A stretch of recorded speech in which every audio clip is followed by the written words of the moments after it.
Hi friends, നമുക്കിന്ന് കുറച്ച് current affairs ചോദ്യങ്ങൾ നോക്കിയാലോ. നിയമസഭയിൽ ആംഗ്യഭാഷ നടപ്പിലാക്കുന്ന ഇന്ത്യയിലെ ആദ്യ സംസ്ഥാനം. നിയമസഭയിൽ ആംഗ്യഭാഷ നടപ്പിലാക്കുന്ന ഇന്ത്യയിലെ ആദ്യ സംസ്ഥാനം ഏതാണ്? ആദ്യ സംസ്ഥാനമാണ് പഞ്ചാബ്.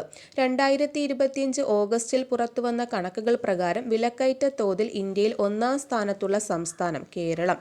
സർക്കാർ ബസ്സുകളിൽ സ്ത്രീകൾക്കും പെൺകുട്ടികൾക്കും ട്രാൻസ്ജെൻഡേഴ്സിനും സൗജന്യ യാത്ര നടപ്പിലാക്കുന്ന സ്ത്രീശക്തി പദ്ധതി ഉദ്ഘാടനം ചെയ്ത സംസ്ഥാനം ആന്ധ്രാപ്രദേശ്. MS സ്വാമിനാഥൻ്റെ ജന്മദിനമായ ഓഗസ്റ്റ് 7 കർഷക ദിനമായി ആചരിക്കുന്ന സംസ്ഥാനം. ഓഗസ്റ്റ് 7 കർഷക ദിനമായി ആചരിക്കുന്ന സംസ്ഥാനമാണ് മഹാരാഷ്ട്ര. പെൺകുട്ടികളുടെ വിവാഹപ്രായം 9 കുറയ്ക്കുന്ന ഭേദഗതിക്ക് പാർലമെന്റ് അംഗീകാരം നൽകിയ രാജ്യം ഏതാണ്? രാജ്യമാണ് ഇറാഖ്.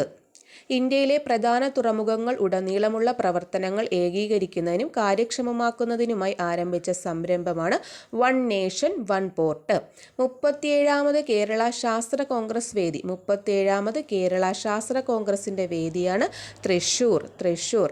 ചരിത്രത്തിലെ ഏറ്റവും ദൈർഘ്യമേറിയ സ്വാതന്ത്ര്യദിന പ്രസംഗം നടത്തിയ പ്രധാനമന്ത്രി നരേന്ദ്രമോദി. 103 മിനിറ്റായിരുന്നു പ്രസംഗത്തിൻ്റെ ദൈർഘ്യം.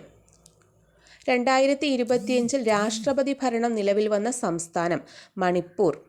Thank you.